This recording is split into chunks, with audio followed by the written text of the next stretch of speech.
नमस्कार, माझं नाव पायल आहे.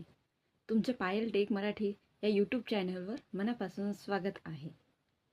आज आपण एक खूप महत्त्वाच्या विषयावर पाहणार आहोत.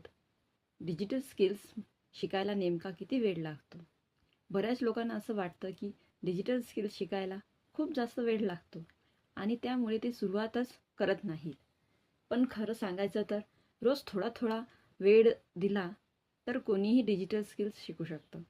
साधारणपणे डिजिटल स्किल्सचे बेसिक समजायला 30 ते 45 दिवस पुरेसे असतात.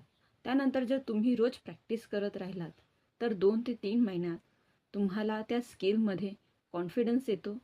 यासाठी रोज 8 ते 10 तास बसायची गरज नाही. फक्त रोज 30 ते 60 मिनिटे दिले तरीसुद्धा चांगली प्रोग्रेस होते. जर तुम्हाला डिजिटल स्किल्स शिकण्यात इंटरेस्ट असेल तर कमेंटमध्ये इन्फो असा शब्द नक्की लिहा आणि व्हिडिओ आवडला असेल तर लाईक करा आणि अशाच यूजफुल व्हिडिओजसाठी चॅनलला सबस्क्राईब करा. तुमचा प्रश्न असेल तर कमेंटमध्ये नक्की विचारा, मी रिप्लाय देईन. धन्यवाद.